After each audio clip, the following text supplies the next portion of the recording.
Okay, magandang hapon, gabi sa inyong pong lahat. Ako po si June and welcome po sa panibagong episode ng ating vlog.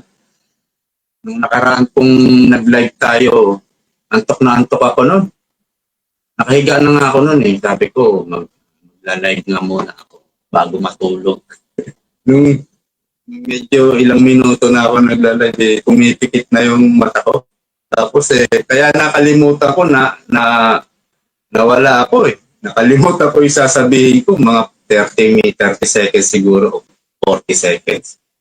Antok na antok po ako no, kaya parang binura ko na. Binura ko na yata yung live na yun. Anyway, wala pong gaanong balita ngayon. So yung mga balita natin, medyo maliliit lang. Pero mga importante po itong pag-usapan. Ah, ang balita kasi ngayon, mga bagyo, bagyong Karing. Karing ba yun? Ano ba? Krising pala, Krising. At yung laban ni Pacquiao, napanood niyo ba? Hindi ko pa napanood pero yung highlights lang ang napanood ko. Medyo bumagal na si Pacquiao ng kaunti. At wala na po yung mga flaring punch niya. Mga flare yung sunod-sunod. Nawala na. Siguro nagtitipid siya ng kanyang endurance at stamina para tumagal siya ng 12 round. So ang nangyari, majority draw. Yan po yung hatol ng tatlong judge. Pero ganun pa man, ay congratulations pa rin kay Manny Pacquiao. Natapos niya yung 12 round sa edad na 46. Nung ganyan po ang edad ko, hindi na po ako makapaglaro sa full court. Natatakot na ako maglaro sa full court. Baka mag-collapse ako eh. Pero napakatibay pa rin ni Manny Pacquiao. Pero parang parang wala na yung power punch niya, yung talagang nagpapabagsak ng kalaban. Parang wala na. Anyway, congrats pa rin. Ang pag-uusapan natin, ito pong Romualdez sa Kongreso. Tatlo na po sila. Happy family sila sa Congress. Nanay, tatay, at yung anak nila. So tatlo na po sila. Pero meron pong mga nagsasabi, bakit yung tulpo? Alam mo yung tulpo, magkakapatid din naman yan. Magkakapatid din po sila. Marami din sila. At tatlo rin yata sila yung tulpo. At Revilla. Sabi, bakit si mga Revilla, mga magkakamag-anak din yan, magkakapatid, magnanay. Ang naisip ko naman, sila kasi, Revilla, tulpo, hindi naman po kasi sila yung lantaran, garapalan, yung anomalyang nababalandra sa balita. Alam mo yun, yung hindi naman napag-uusapan na sila may anomalyang ginagawa. Ito po iba eh. Alam na natin nababalita nalalantad Kaya maraming bumabatikos po dito. At pag-usapan din natin itong isinusulong ni Recto na 20% tax sa savings account natin at 10% naman sa bentahan ng lupa. At ito matindi. Itong pangatlo, GSIS nalugi o natalo sa investment ng 1.45 billion pesos. At iba pang mga balita. Subukan natin ibang balita.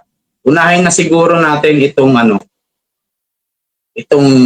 isinusulong o panukala ni Recto tungkol po sa 20% VAT sa ating savings account. Ang mga tao, mayroon pong mga tinatawag na mga henyo pagdating sa numero. Napakagagaling po ng mga yan.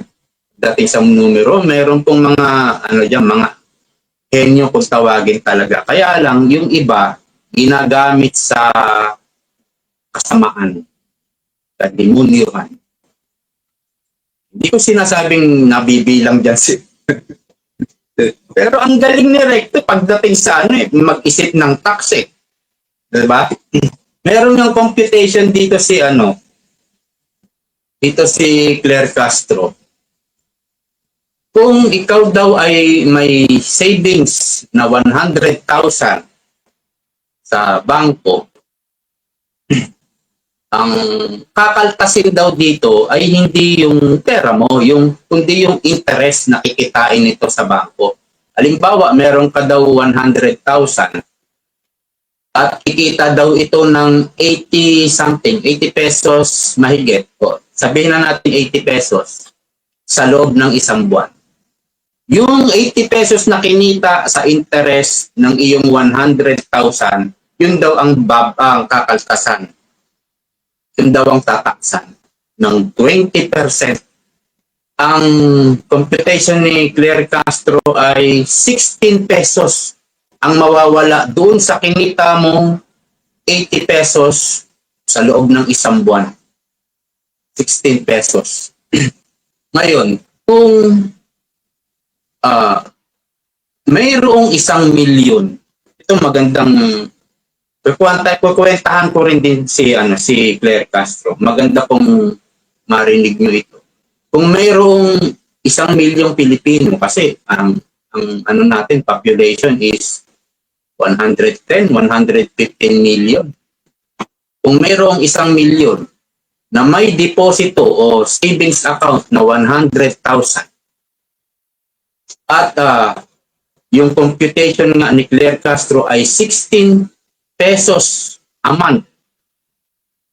I-times mo lang yon, 16 times 1 million. That is 16 million. Alright?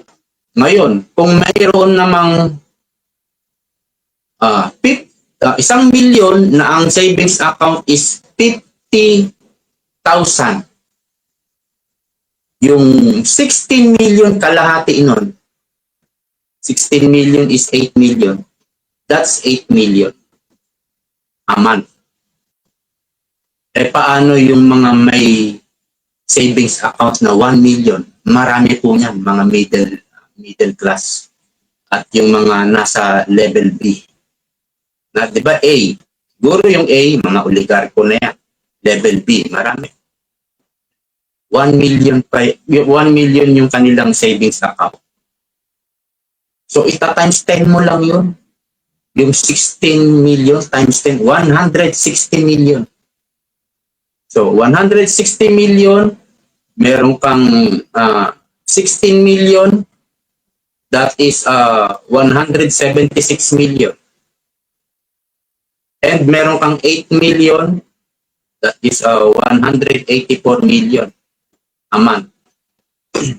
50,000, 100,000, and 1 million.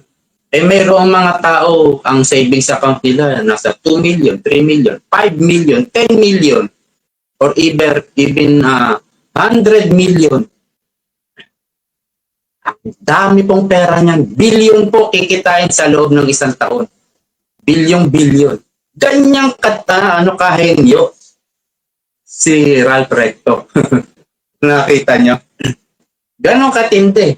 Eh meron pang panukalang 10% sa bentahan ng lupa. Amilyar siguro yan. Dadagdagan ng 10%. Pinakwenta ko last 3 years, yung babayaran namin dito sa lupa namin at bahay. Ang pina-assess ko yun ang assess is 32,000. Hindi ko pa po yun nababayaran. Kasi bala ko babayaran ko muna, magbabayad muna ako 10,000. Bawas-bawas lang ba? Pwede po yun sabi sa City Hall Hanggang ngayon hindi ko pa nababayaran. Malamang yun, sigurado yun, tumaas na yun.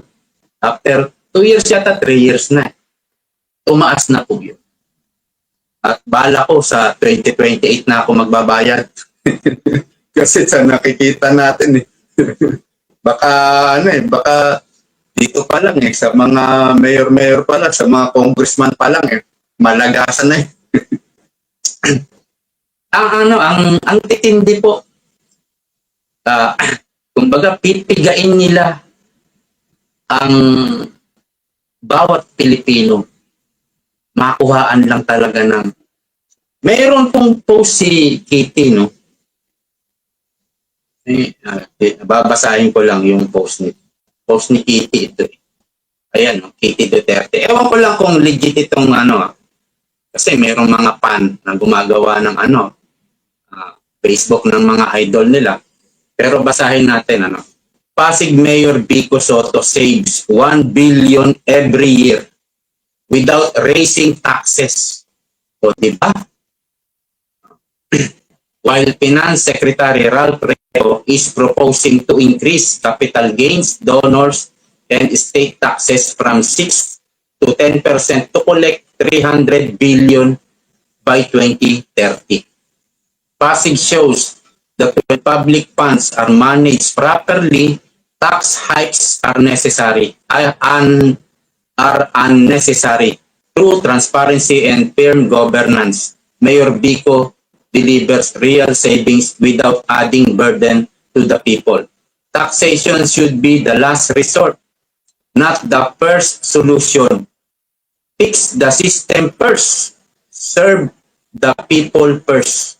So ito matiin natin na sasabihin to. Fix the system first. Serve the people first. In contrast, Ralph Recto's solution is to demand more taxpayers instead of fixing the system. The issue is not low taxes. The issue is poor governance. A government that fails to manage existing resources has no right to ask for more. Higher taxes will not solve corruption. Good leadership. Diba? Ang ganda nung sa post ni Kitty. Hindi ko alam kung ano to legit na page ni Kitty. Basta Kitty Duterte nakalagay. Okay? Isipin nyo, no? Yung mga nagsusumikap, makaipon, karampot na po ang karampot lang po ang interest sa bangko. Alam niyo naman ng bangko Parang 8%, isang taon na yun Karampot lang. Isipin nyo yung mga, halimbawa, nagtitinda sa palengke. Gumigising yung mga yan, parang madaling araw, nasa palengke na yan May mga savings po yan dahil kailangan nilang mamuhunan. Kaya nagsi-savings yan para meron silang huhugutin, pangpuhunan. So, mai-roll nila ang pera nila. Pinaghihirapan mo, no? Pinaghihirapan mo. Tapos, babawasan pa. Sabi nga ni Rowena Guanzon, yung nagpapakahirap magtrabaho, pawis, dugo, ang talagang nagpapakahirap, nagsusumikap, na makaipon, tapos kakaltasan, tapos yung ikinaltas doon sa mga nagtsatsaga, nagtatrabaho, nagsusumikap, yung kinaltasan, ibibigay sa mga tambay na lete na. At ang gagawin ng mga nabigyan ng mga tambay ay isusugal at kung minsan ipangbibili ng droga. Ang tindi po ng naisip nito ng Henios pagdating sa number. Itong si Recto. Talagang sisimutin, sasairin yung yung mga Pilipino. Matindi. So dito na po tayo kay Romualdez. Mayroon pong post si Rigoberto Tiglao. Ito nagiging idol natin to si Rigoberto Tiglao. Ito, simple lang naman sinabi niya. Ayan. Simple lang sinabi niya, gahaman. Ayan yung anak, si Tamba at si Yeda. Si Yeda yata, first district ito ng doon sa lugar nila. Nakatatlong termino na. Akalain mo, lumipat ng party list para maging congressman ulit siya. At doon sa Tingog party list, si Yeda pang-anim na nominee. Okay? Pang-anim siya. So, nanalo yung Tingog, nakakuha ng 3 pwesto. Ngayon, yung 3, nominee 3, pang 3, pang 4, pang 5, pinag-resign para siya ang mapunta sa nominee number 3 para makaupo sa Kongreso. Ganyan din po yung ginawa kay Erwin Tulfo. Diba, nakaupo. Hindi naman tumakbo. Nakaupo. Or parang nakalista siguro siya doon bilang nominee. Sa isang party list, pwede kang mag-nominee hanggang 10. Alam niyo po ba yun? Kala nyo, ano lang, no? 4 lang. Hanggang 10 pwede pala yun. So, ganun ang ginawa kay Erwin Tulfo. Pinag-resign yung ibang kapatid niya at siya yung umupo. Pwede naman yun. Parang legal yata yun. Pwede naman yun. Ang problema natin dito po sa pamilya na yung ginagawang family business itong Congress. Ang problema, kapag si Martin Romualdez na naman ang naging anong tawag nito? Naging speaker. Ang mangyayari, yung anak niya, yung asawa niya, papaboran niya. Kasi anak niya yun eh. Asawa niya. So, kung may mga pet project, ang uunahin niya, siyempre anak niya, asawa niya na mabigyan ng pet project sa DPWH. At kung meron na namang mga ayu-ayuda, hindi mahuhuli yung papaboran niya po kasi siya yung speaker. Yan po yung problema. Tapos, pagdating po dito sa San Juanico Bridge, meron pong sinabi itong si Richard Gomez, Congressman Richard Gomez. Ayan, San Juanico Bridge hindi na pinondohan ng Congress.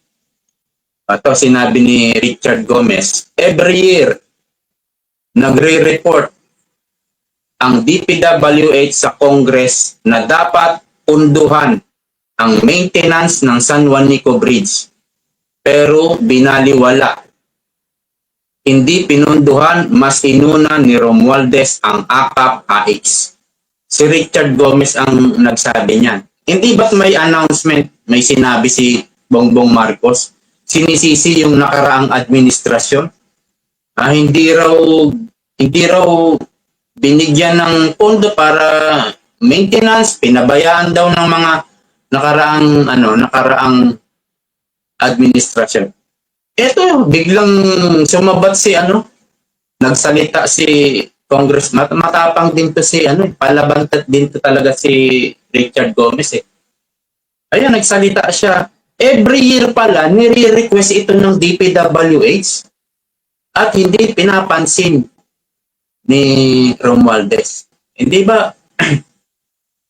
Alam nyo, naisip ko, kasi yan eh, yung San Juanico Bridge.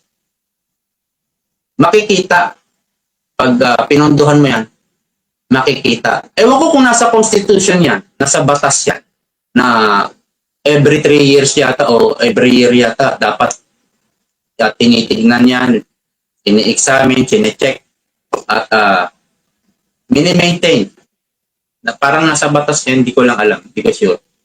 Kasi pag nagbigay ng pondo si Martin dyan, makikita yan ng tao kasi kitang-kita eh. Tulay yan eh. Nakikita.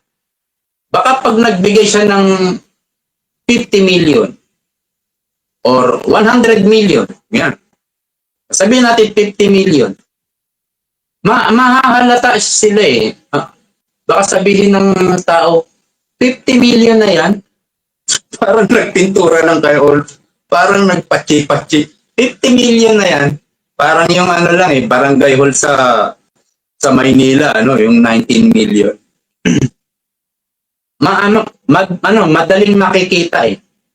Mas maganda yung proyekto nila, yung proyekto sa Congress na hindi nakikita. Yun ang maganda. Wala tayong makita eh. Flood control.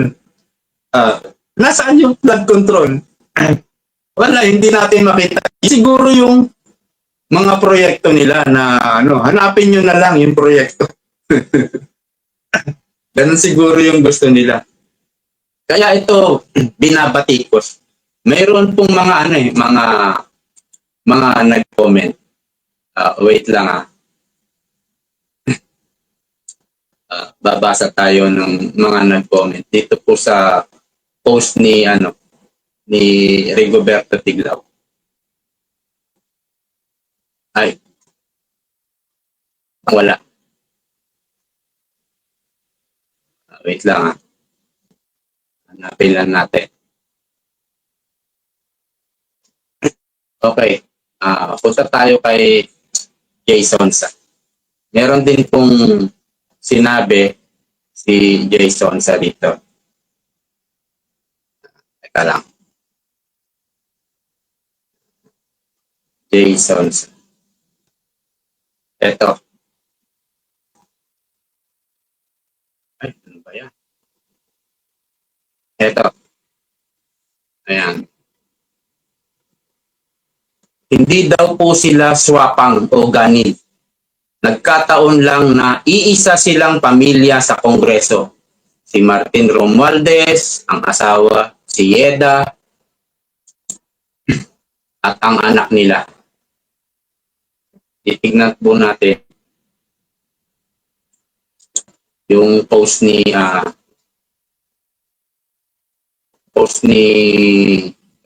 ni Jason sa.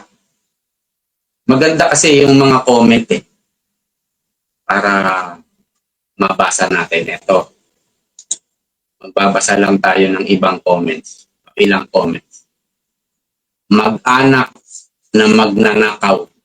Ayan ang comments ni Leonard. A typical of beauty queen.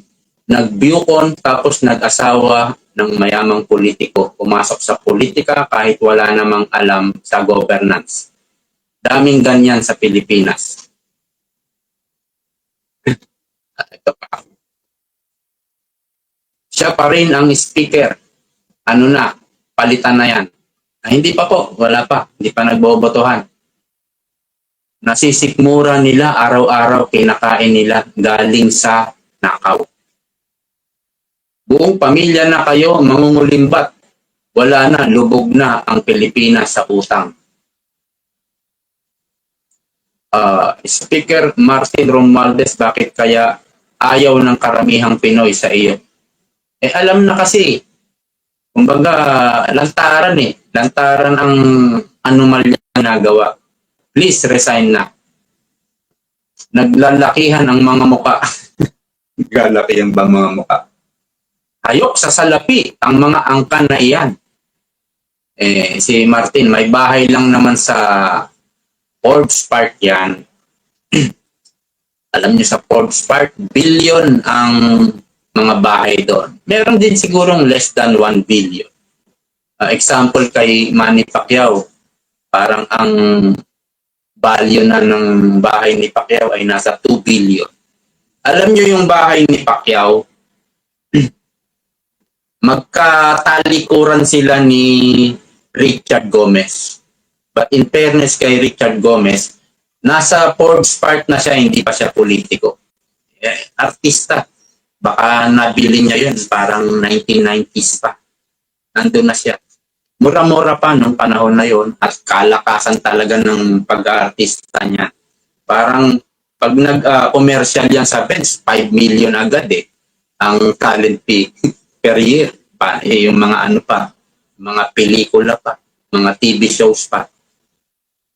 Iba pang yung iba pang mga ini-endorse niya, hindi lang naman Benz yung ini-endorse niya. Ganun po palakas kumita, kaya nakabili siya ng bahay sa Forbes Park. Talagang billion na po ang halaga sa Forbes Park. Talikuran sila ng bahay ni Pacquiao. Ganun po yung bahay nila. Okay, pag-usapan na po natin itong sa GSIS na lugi or natalo ng 1.45 billion pesos. Hanapin ko lang yung balita ng bilyonaryo. Okay, ito yung balita ng bilyonaryo. Ayan. Bilyonaryo. Talk about treating pensioners' money like poker chips. Kumbaga, yung pensioners' money parang poker chips lang na isinugal ni, ang pangalan nito ay si Veloso. The Government Service Insurance System, GSIS, under the helm of self-styled rainmaker Jose Arnulfo Wick Veloso, is under fire for reportedly sinking more than 1 billion into DigiPlus. Ang eksakto po ay 1.45 billion pesos. Interactive Plus shares right around its peak of 65.30. Okay, puntahan naman natin yung ibang balita. Ito, bilyonaryo pa rin. Okay. GSIS boss Wick Veloso gets 6 months suspension over 1.45 billion deal. Pasahin natin ha. Office of the Ombudsman has handed down a 6-month suspension. Sinuspindi po siya ng Ombudsman for 6 months. Ano kaya dapat siguro? Sinibak na ito eh. Suspendido lang. Order on Government Service Insurance GSIS President and General Manager Jose Arnulfo Wick Veloso over the state-run pension funds 1.45 billion deal with renewable energy firm Alternergy Holdings Corporation. Ombudsman Samuel Martires on Saturday night confirmed to Billionaire News Channel that he had placed Veloso under preventive suspension over the questionable investment agreement with the company owned by former Energy Secretary Vince Perez. Vince Perez, ito ba yung ano? Ito ba yung sa Department o DOTR? Ay, Vince Hison yata yun. Yes, he is under preventive suspension, Martires said in a text message. The controversial deal was first reported by Billionaire that Veloso had allegedly approved the investment agreement without securing clearance from the GSIS board. Parang bypass yung board member by taking advantage of a policy that allows investment deals under 1.5 billion to bypass board review. Bypass nga yung review. Mayroon pong nilabag ito kung ganyan ang nangyari. Pero bakit suspendido lang? Si Ombudsman Martires magre-retire na po siya sa July 27. July 28 sona ni Marcos. Hanggang July 27. Sino ang sasalo nito? Baka ang maupo pa si Boying Rimulya. Walang mangyayari dito. Pag si Boying Rimulya, dapat ito makasuhan. So, ang alam ko, after maimbestigahan ito ng ombudsman, kung may makitang probable cause, dadalhin po sa Sandigan Bayan. Dapat makasuhan kung mayroong probable cause. Kasi pwedeng sabihin, nalugi. Nalugi daw. Daw lang. Pwedeng nasubi. Pwede po. At kung ito'y may basbas, naku po, yari. Paano yan? Alam nyo, itong gobyerno ni Marcos, mula ulo hanggang paa eh. Mula ulo hanggang paa. Bakit? Kasi mahina eh. Mahina. Kapag ganito, dapat mayroong sinasabi ang presidente. Meron tayong naririnig sa kanya, no? Na imbestigahang mabuti ang nawawalang 1.45 billion na yan na investment ng imbestiga. Dapat ganun meron tayong marinig. Hindi kagaya ni Pangulong Duterte.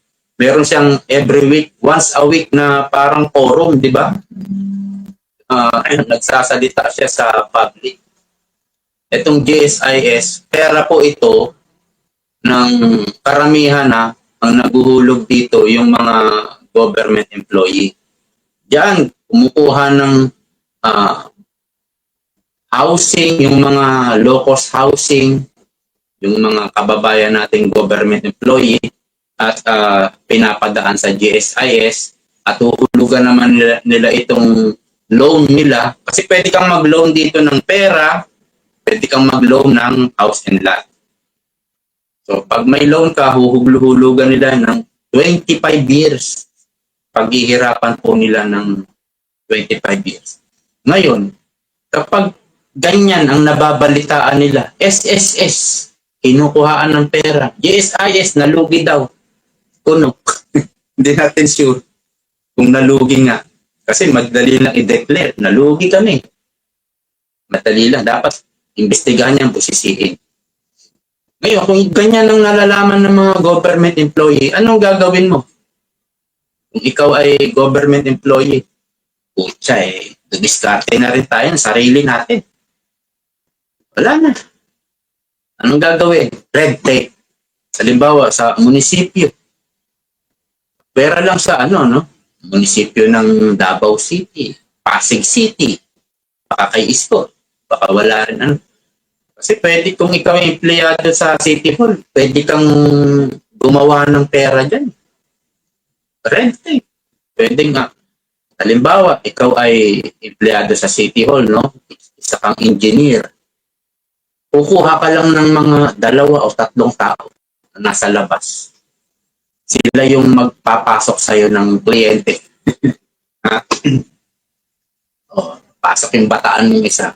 Paano yan? Sir, kumukuha ng building permit. Ganun ba?